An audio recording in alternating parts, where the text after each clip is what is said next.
अस्सलाम वालेकुम। मैं डॉक्टर महाविशी शेफ होम्योपैथ क्लिनिक से आप सबको खुशामदीद। आज इस न्यू टॉपिक इंफॉर्मेशन के साथ है। उस टॉपिक का नाम है कफ यानी कि खांसी का हो जाना। इस वीडियो की इंफॉर्मेशन में हम जानेंगे कि कफ अगर किसी को होती है तो क्या रीजंस होती हैं, कौन से वेदर में, कौन सी मौसम में होती है, हम बात करते हैं।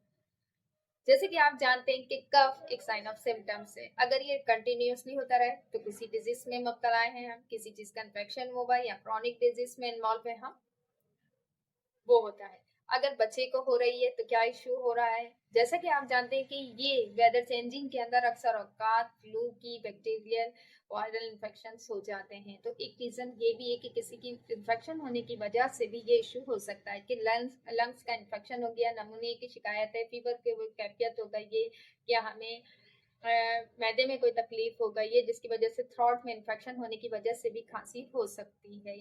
अक्सर औकात वेदर चेंजिंग की टाइम ऐसा होता है कि लोगों को एलर्जी की शिकायत हो जाती है। एलर्जी की शिकायत होती है तो उसमें भी कफ की कैफियत हो जाती है। ब्रोंकाइटिस में कोई इशू है तो भी खांसी की शिकायत हो जाती है। इसमें इस तरीके से होता है कि थ्रोट इन्फेक्शन हो रहा है तो आपको कैफियत हो रही है, या आपको स्वेलिंग हो रही है, टॉन्सिलाइटिस हो रहे हैं, थायराइड्स हैं आपको, इसकी वजह से भी हो सकती है।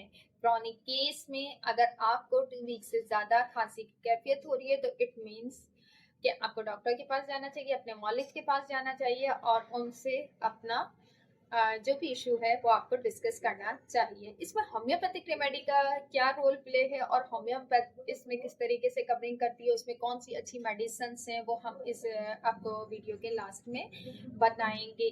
क्रॉनिक कंडीशन हो जाना, किसी चीज की इन्फ्लेमेशन हो जाना, स्वेलिंग का हो जाना, वेदर चेंजिंग हो जाना, या आपने कोई डाइट में ऐसी चीज खा लेना जैसे कोई खट्टी चीजों का इस्तेमाल कर लिया और आपको वो सूट नहीं करती हैं, उसकी भी एक रीजन होता है कि आपको कफ की होती है। अक्सर औकात कुछ लोग डिप्रेशन का शिकायत होते हैं, या सख्ते वाली कैफियत हो जाती है, या उनको कोई टेंशन हो जाती है। उसमें भी आपने नोट करा होगा कि कुछ लोगों को ऐसा होता है कि जी हम कहीं पे प्रेजेंटेशन देने जाना है, कहीं पे एग्जाम देने जाना है, तो कुछ लोगों को हॉल उठते हैं तो उनको मोशंस वगैरह हो जाते हैं, कुछ लोगों को खांसी की हो जाती है, कुछ लोगों को कह की कैफियत हो जाती है, उल्टी वगैरह लग जाते हैं। डिसेंट्री के टाइम पे भी ऐसा होता है कि आपको वोमिट आते आते कि आपको खांसी भी लगती है। तो ये एक वायरल होती है। अगर ये टाइम से ज्यादा हो जाए तो आप अपने मालिज के पास जाइए, उनसे सलाह मशवरा कीजिए और अपनी ट्रीटमेंट लीजिए। इसमें हमने होम्योपैथिक मेडिसिन की जो बात करनी है वो ये है कि हम पेशेंट की कंडीशन, उसके सिम्टम्स को देखते हुए मेडिसिन का इंतखाब करेंगे। जैसे कि आप इसमें डोसेरा बहुत अच्छी मेडिसिन है, ब्रायोनिया, बेसलिनियम, एकोनाई, बेलाडोना, कालीम्योर, ये ऐसी मेडिसिन है जो हम एज पर सिम्टम्स पेशेंट को दे सकते हैं।